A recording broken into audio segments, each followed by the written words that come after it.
Ya, coba kita eh, tambahkan tentang tiga madhab atau tiga pendapat tentang melafalkan takbir itu sendiri. Yang pertama adalah hukumnya dulu. Hukumnya dulu. Wa qaumun qalu inna takbira kullahu wajibun fis shalah. Sebagian ulama berpendapat bahwa semua takbir dari takbiratul ihram, ini takbir apa lagi? Ketika ruku, takbir ketika sujud, duduk di antara dua sujud, duduk lagi, sujud lagi. Itu semuanya adalah wajib. Itu pendapat pertama, itu pendapat. Wa qaumun qalu inna kullahu laisa biwajibin wa wasyad. Pendapat kedua, tak ada satupun takbir itu yang diwajibkan. Semuanya apa? Tidak wajib. Tapi ini pendapat yang syad, yang adalah menyendiri, yang aneh gitu ya, yang jarang. Dan yang ketiga, wa qaumun aujabu takbiratal ihrami faqat. Ada pendapat yang ketiga yang wajib hanya saat takbiratul ihram saja, yang lainnya hukumnya sunnah. Wa huwa al-jumhur. Ini adalah pendapat dari jumhur, mayoritas ulama. Itu kalau ditanya dari sekian takbir dalam sholat itu yang wajib yang mana? Hanya takbiratul ihram saja. Adapun selebihnya itu yang adalah sunnah. Ya. Nah, kenapa bisa ada beda pendapat seperti itu? Wa sababu ikhtilafi man aujaba kullah wa man aujaba min takbiratul ihram faqat. Dan di sini pemetaannya tadi meskipun ada tiga pendapat, tapi yang dianggap dua saja, karena yang disebut semuanya sunnah ini termasuk pendapat yang menyendiri, yang jarang.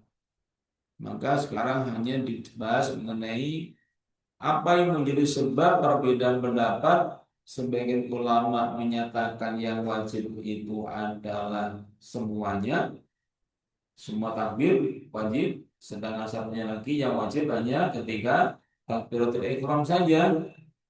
Sebabnya adalah karena mu'aradatu ma nukila min qawlihi lima nukila min fi'lihi alaihi salatu wassalam. Ya, karena adanya kontradiksi, ya, dalam tanda kutip ya, adanya kontradiksi antara qaulun Nabi, sabdanya Nabi, dengan perbuatan Nabi sendiri. Sekilas nampak adanya mu'arodoh atau kontradiksi atau pertentangan atau perbedaan lah gitu ya. Apa itu? Fa'amma manukila min qawlihi fahadisu Abi Hurairah al-masyhur. Adapun yang merupakan sabda Nabi ini ada diabadikan oleh sahabat Abu Hurairah radhiyallahu anhu yang masyhur, yaitu apa?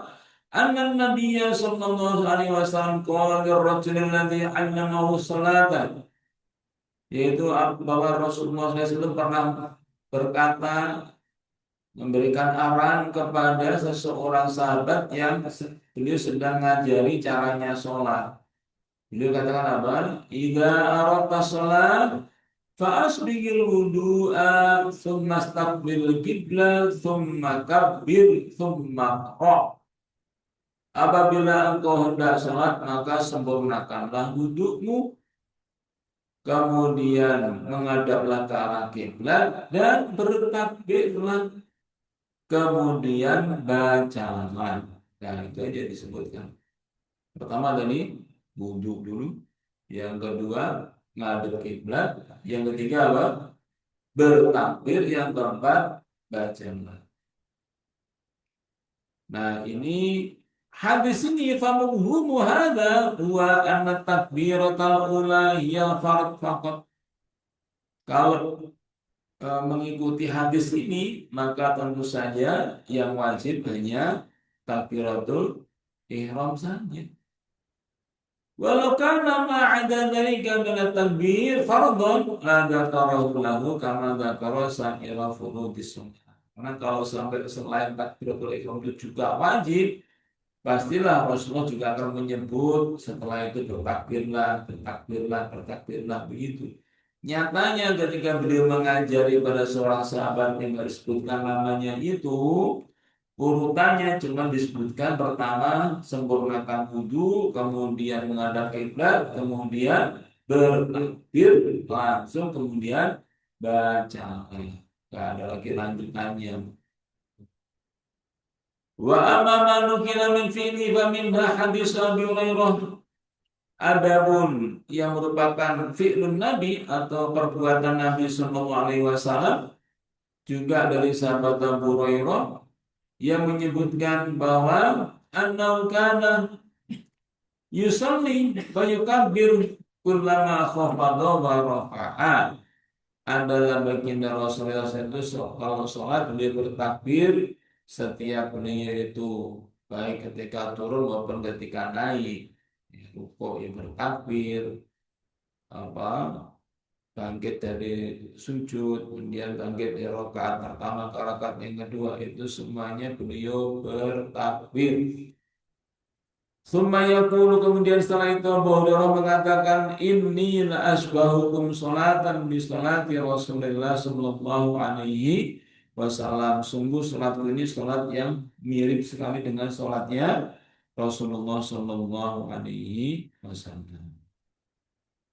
Itu Rasulullah, maaf, sahabat Abu Hurairah radhiyallahu itu mempraktekkan salat, ngajari salat pada yang lainnya dan mengatakan inilah yang salat yang paling mirip dengan salatnya Rasulullah sallallahu alaihi wasallam.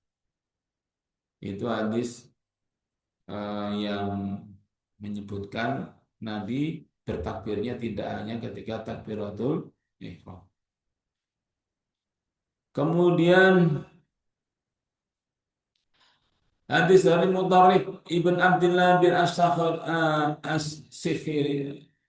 As-Sikhir, dia katakan salaitu ana wa Imran ibnu Husain khalfa Ali bin Abi Thalib radhiyallahu anhu. Dia katakan aku pernah salat bersama Imran bin Husain di belakang Ali bin Abi Thalib radhiyallahu anhu. Fakana idza sajada kabbar wa idza rafa'a ra'sahu min ar-ruku'i kabbar. Jadi beliau itu kalau sujud bertakbir, ketika angkat kepalanya bertakbir juga. Falamma qadu salatahu wa sarafna akhadha Imran biyadihi. Tatkala usai salat, kemudian kami bubaran, maka beliau memegang Imran dengan tangannya. Faqal adkaroni hadza salata Muhammadin sallallahu alaihi wasallam. Aku kayak gini tuh jadi ingat salatnya Rasulullah sallallahu alaihi wasallam. Maka petanya gimana? Falqaiduna bi ijabi tamasaku bihadzal amali al-manquli bihadzal ahadits. Maka bagi para ulama yang berpendapat itu wajib, seluruhnya maksudnya, itu berpegangan pada hadis ini. Ya, dua buah hadis yang terakhir tadi ini. Alasannya apa? Al aslu an takuna kullu af'alihi allati atat bayanan liwajibin mahmulatan ala wujub. Jadi semua perbuatan beliau yang datang sebagai penjelasan untuk sesuatu yang wajib, maka dia dipahami atas dasar apa? Kewajiban. Sebagaimana sabda Nabi yang masyhur yaitu apa? Sallu kama ra'aitumuni musalli. Salatlah kalian semuanya sebagaimana kalian melihat aku ini sedang salat. Nah, ada golongan yang pertama, qalatil firqatul ulama fi hadhil athar yadullu ala anna al-amala inda sahabati innama kana litmamin takbir. Mereka mengatakan adapun apa yang menjadi asarnya para sahabat tadi yaitu Abu Hurairah dan Ali bin Abi Thalib radhiyallahu anhum tadi itu tidaklah menunjukkan bahwa itu wajib, itu adalah bentuk itmamit takbir, hanya menunjukkan sempurnanya takbir alias sunnah. Balidzalika Abu Hurairah yaqulu inni la asbahukum salatan bi salati Rasulillah sallallahu alaihi wasallam. Qala Imran al-Qarani hadza bi salatihi salat Muhammadin sallallahu alaihi wasallam. Karena itu komentarnya Abu Bakar, Abu Hurairah dan Imran bin Husain ini tidak bilang wajib, hanya mengatakan ini mirip dengan salatnya Nabi sallallahu alaihi wasallam. Nah, itu kira-kira petanya tentang kewajiban. Jadi dengan supaya juga tahu petanya tidak semua sama. Jadi ada tiga pendapat tadi ya. Jadi yang pertama yang wajib adalah seluruhnya. Ya takbir Islam yang kita lakukan itu dihukumi wajib semuanya. Yang kedua apa? Sunnah semuanya. Yang ketiga apa? Yang wajib hanya takbiratul ihram. Nah, adapun jumhur itu yang dipilih adalah yang hanya takbiratul ihram saja yang wajib, selebihnya adalah sunnah. Itu peta pertama kalau kita buka dalam kitab Bidayatul Mujtahid. Nah, adapun wacana yang kedua, pembahasan kedua, yaitu tentang lafal. Lafalnya kalau tadi yang wajib yang mana, sekarang adalah apakah lafal itu hanya Allahu Akbar saja, ya? Maka berkata Imam Malik, la yujzi'u min lafzi takbir illa Allahu Akbar. Kalau Imam Malik atau madzhab Maliki itu mutlak yang namanya redaksi takbir itu harus Allahu Akbar. Tidak boleh yang lainnya. Wa qala Syafi'i Allahu Akbar wallahul Akbar. Allah dhani kilahuma yujzi'. Adapun Imam Syafi'i mengatakan ada dua pilihan, bisa Allahu Akbar, bisa Allahul Akbar. Boleh dua-duanya. Kalau Imam Syafi'i itu boleh Allahu Akbar seperti kita biasanya itu, dan juga boleh kalau ada alif lamnya, akbarnya. Allahul Akbar atau Allah Al-Akbar. Boleh dua-duanya. Jadi boleh Allahu Akbar, boleh Allahul Akbar. Itu Imam Asy-Syafi'i. Wa qala Abu Hanifah yujzi'u min lafzi takbiri kullu lafzin fi ma'nahu. Sedangkan yang paling longgar itu adalah Imam Abu Hanifah atau madzhab Hanafi mengatakan wis makna apapun, lafal apapun silakan, yang penting maknanya adalah mengagungkan asma Allah. Misalnya apa? Contohnya Allahul A'zam. Itu boleh. Di pas sholat itu Allahul A'zam. Boleh. Itu madzhab apa? Hanafi. Jadi kalau masuk umroh atau haji dengar gitu tidak usah kaget. Ini kok aneh. Gak sah kalau bukan Allah Akbar ajar apa ini. Itu madzhab apa? Hanafi. Wanifah. Allahul A'zam. Bahkan ada juga disebutkan Allahul Ajal. Allahul Ajal. Artinya sama, Allah yang Maha Agung, Allah yang Maha Besar, Allah yang Maha Mulia, dia sama. Nah, itu eh, petanya ya, disebutkan cuma tiga madzhab, yaitu madzhab Maliki, Asy-Syafi'i dan Hanafi. Jadi yang sebenarnya yang paten hanya Allah Akbar sebenarnya hanya madzhab Maliki. Nah, kalau madzhab Asy-Syafi'i itu masih ditoleransi kalau ada yang pakai alif lam Allahul Akbar, ya sedikit toleransi. Ini yang kita baca dalam kitab ini, yaitu kitab Bidayatul Mujtahid wa Nihayatul Muqtasid yang ditulis oleh Syekh Ibn Rushd rahimahullah, seorang ulama bermadzhab Maliki.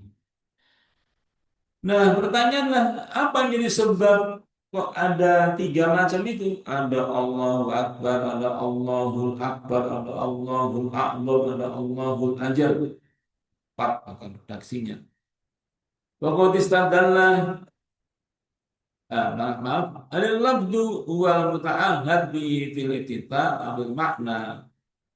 Ini karena perbedaannya itu pada merespon fakabir gitu ya, kata itu kan perintah, maka bertakbirlah. Itu apakah maknanya ataukah lafalnya? Lafalnya Allah Akbar. Kalau makna ya bisa Allahul Akbar, Allahul A'zam, Allahul Anjal. وقد استدل المالكي والشافعي بقول عليه الصلاة والسلام مفتاح الصلاة الطهور وتحريم التكبير وتحريم التسليم.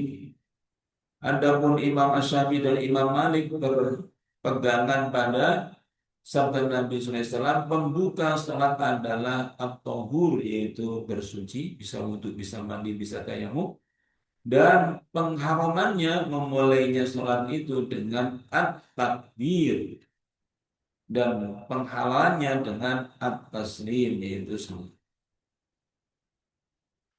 Mereka mengatakan bahwa qalu wal alifu wal lam hahuna lil hasri wal hasri yadullu ala anna hukma khasun bil mandhubi bi wa annahu la yajuzu bi ghairihi. Adapun karena di sana ada kata-kata wa tahrimuha at-takbir ini pakai alif lam, maka berarti lafaznya ditentukan definitif, tidak boleh tidak, yaitu harus Allahu Akbar atau Allahul Akbar, maksimal demikian. Yang menunjukkan takbirnya itu, membesarkannya itu tinggal dikonversi dari takbir ke Allahu Akbar atau Allahul Akbar, itu kan satu garis. Nah, kalau Allahu Akbar kan sudah makna. Kalau Allahu Akbar kan masih satu, ya redaksi sama maknanya sama. Nah, kemudian walaysa yufabiqu Abu Hanifah ala hadzal asl, sedangkan Abu Hanifah tidak setuju dengan pemahaman seperti itu. Karena apa inna mafhumu wa indahu min babi tadil khitab. Karena itu namanya kesimpulan bahwa ayyakumal mas'ud anu bididdi hukmil mantubihi. Nah, sementara beliau yang punya itu enggak mau pakai mafhum mukhalafah, enggak mau pemahaman terbaliknya apa gitu dari redaksi itu, misalnya bertakbir tapi kita masih membesarkan, berarti semua yang membesarkan Allah ya boleh. Nah, apa itu yang eh, beliau tidak mengamalkan yang sifatnya itu kesimpulan yang kebalikannya. Nah, sehingga akhirnya menjadilah perintah tadi fakabir tadi itu dimaknai oleh Imam Malik sama Imam Syafi'i, itu berarti ya harus Allahu Akbar, terus ada kata akbarnya gitu maksudnya. Sedangkan Abu Hanifah tidak harus kata-katanya ada akbarnya, yang penting maknanya itu sama-sama besarkan mengagungkan Allah Subhanahu wa taala. Nah, itu sekarang kira-kira tambahan informasi atau eh, perbandingan mazhab yang ada berkaitan dengan hukumnya takbir dan lafaz dari takbir, melengkapi apa yang kita bahas mengenai tuntunan sholat pada tahap yang ketiga, yaitu apa? Yaitu mengangkat kedua tangan itu bersamaan dengan bertakbir, ya. Ini poin yang ketiga yang dari kita bahas. Itu melakukan takbiratul ihram dengan mengucapkan Allahu. Itu saya kira Gus sekalian yang bisa disampaikan. Jika ada yang mau ditanyakan, saya silakan. Oh, udah bisa.